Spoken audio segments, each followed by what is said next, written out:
Nobody came for candy, but someone had already come inside.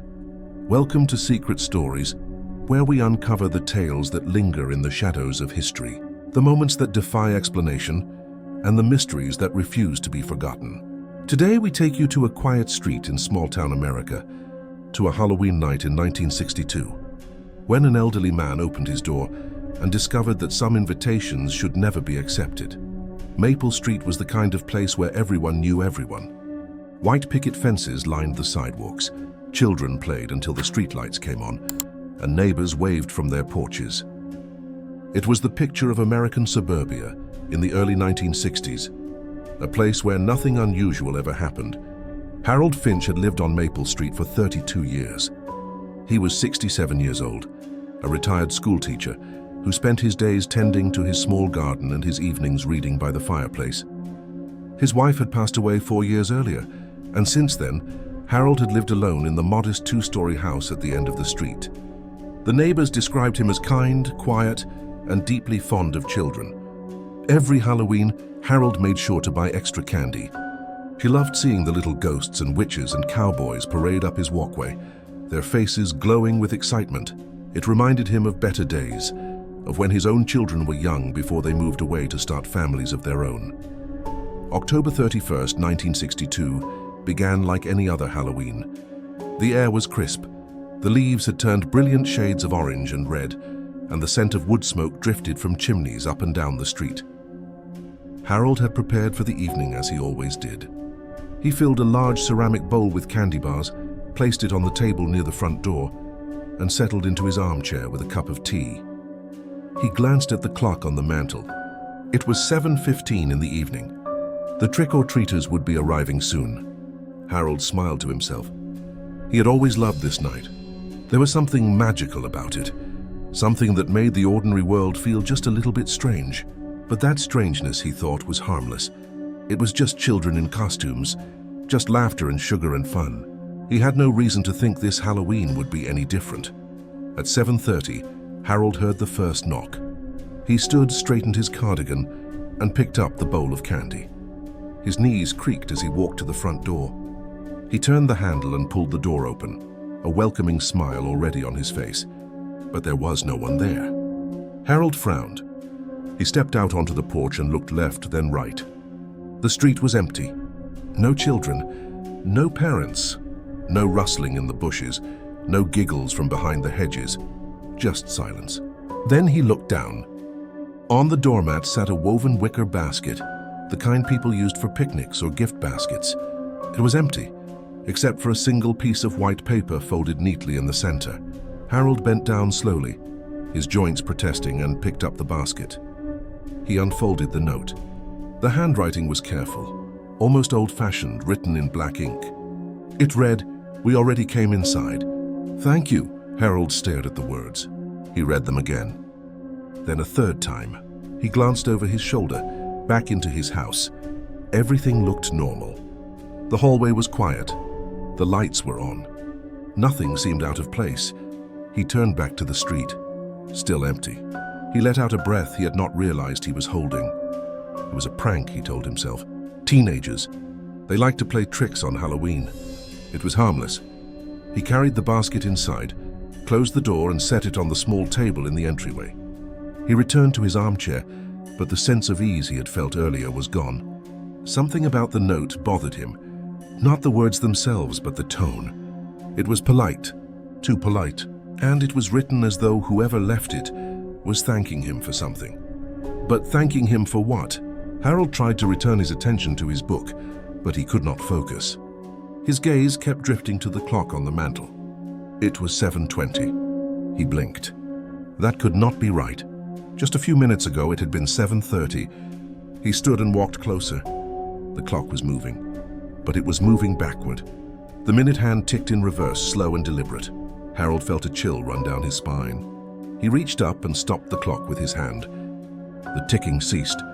He stepped back, unsettled, and turned toward the mirror hanging on the wall near the stairs. His reflection stared back at him, but something was wrong. The room behind him in the mirror was reversed, but not in the way reflections usually are. The furniture was on the wrong side. The door to the kitchen, which should have been on his left, was on his right in the mirror. Harold turned around to check. The real room looked normal. He turned back to the mirror. The reversed version remained. His breathing quickened. He told himself it was a trick of the light, or perhaps his eyes were tired. He walked toward the kitchen, needing a glass of water, needing to do something normal. But when he reached the doorway, he stopped. The kitchen was not where it should have been. Instead, he was standing in front of the coat closet near the front door. He turned in a slow circle. The layout of his house had changed. The hallway that should have led to the kitchen now led to the living room. The stairs that should have been behind him were now to his left. It was as though the house had been rearranged while he was not looking. Harold felt panic rising in his chest. He moved quickly now, almost running from room to room. Each doorway led somewhere unexpected. The bathroom opened into the den. The den opened into his bedroom. His bedroom opened into the hallway, and the hallway opened back into the living room. He stopped in the center of the living room, breathing hard. His eyes darted to the walls. There were framed photographs there, pictures of his wife, his children, family gatherings. But now in each photograph there was something else. Shadows, blurred shapes standing just behind the people in the pictures. Figures that had not been there before. Harold approached one of the frames. It was a photo from a Christmas years ago. His wife was smiling, holding a plate of cookies, and behind her, barely visible, was the silhouette of a person. Tall, thin, featureless. Harold felt his hands begin to shake. He moved to the next photograph. Same thing, a birthday party. His son blowing out candles, and in the background another shape. Another figure. They were in every photo. Harold backed away from the wall. He had to leave. He had to get out of the house. He turned and ran for the front door. He grabbed the handle and yanked it open. But instead of the porch, instead of the street, he saw his own living room. He was looking at the back of his armchair, at the fireplace, at the mirror on the wall. He slammed the door shut and tried again. Same result. He ran to the back door, opened it. His living room again. He tried the windows. Every single one opened inward, revealing not the outside world but another room in his house. The house had become a closed loop. There was no exit. Harold sank to his knees in the hallway. His heart pounded in his chest. His breath came in ragged gasps. He did not understand what was happening. He did not understand how this was possible. He called out, "Hello? Is someone here?" His voice echoed strangely, as though the house were much larger than it was, as though the walls had moved farther away. No one answered. He tried again, louder this time. "Please, if this is a joke, it is not funny." The echo returned, but this time it sounded different, layered, as though multiple voices were repeating his words, just a fraction of a second behind his own. Hours passed. Or maybe they did not. Harold could not tell anymore. The clocks in the house all showed different times. Some moved forward. Some moved backward. Some had stopped entirely. He wandered from room to room, searching for something, anything that made sense. The furniture seemed to shift when he was not looking. A chair that had been by the window was now by the door. A lamp that had been on the table was now on the floor. The walls themselves seemed to breathe, expanding and contracting ever so slightly, as though the house were alive. And then he saw them. The figures. They were no longer just in the photographs. They were standing in the rooms, tall, thin, motionless. They did not have faces, only smooth, dark surfaces where faces should have been. They did not move. They simply stood there watching. Harold froze. He did not dare move. He did not dare breathe. One of the figures was in the hallway. Another was in the doorway to the kitchen. A third was at the top of the stairs. They were surrounding him. Slowly, Harold backed away. He moved into the living room, his eyes locked on the nearest figure. It did not follow. It simply stood there, silent and still. Harold turned and ran. He did not know where he was going. He just ran. Through doorways, upstairs, down hallways that seemed to stretch on forever. But no matter where he went, the figures were always there, always watching, always waiting. By the time the sun should have risen, Harold was exhausted. He collapsed on the floor of what he thought was his bedroom, though he could no longer be sure. His voice was hoarse from shouting. His body ached. He closed his eyes just for a moment, and wished desperately that this was all a dream. When he opened them again, he was lying in the center of the living room. The house was silent. The figures were gone. Everything looked normal. For a brief, fragile moment, Harold thought it was over. Then he heard it. A knock at the door, slow, deliberate, 3 times. Harold did not move. The knock came again. He forced himself to his feet. He walked to the door, his hand trembling as he reached for the handle. He opened it. There was no one there, but on the doormat once again was the wicker basket, and inside it was another note.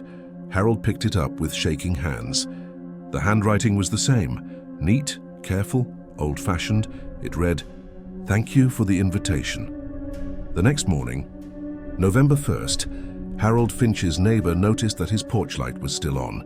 She knocked on his door. No answer. She tried calling. No answer. Concerned, she contacted the police. When the officers arrived, they found the front door unlocked. They stepped inside and called out. The house was silent. They searched every room, every closet, every corner. There was no sign of Harold Finch, but there was something strange. The house was completely empty. Not just of people, but of life. There was no dust, no warmth. No sense that anyone had lived there recently. It felt hollow, like a stage set that had been abandoned. The furniture was there, the photographs were on the walls, but it all felt wrong. One of the officers noticed the wicker basket sitting on the table near the door. Inside was a folded piece of paper. He opened it. The note read, "Thank you for the invitation. The case was never solved. Harold Finch was never found." The house on Maple Street stood empty for years. Eventually it was sold, torn down and replaced with a new home. But the people who live there now say that sometimes, on Halloween night, they hear footsteps in the hallway. They hear knocking at the door. And when they open it, no one is ever there, except for a wicker basket and a note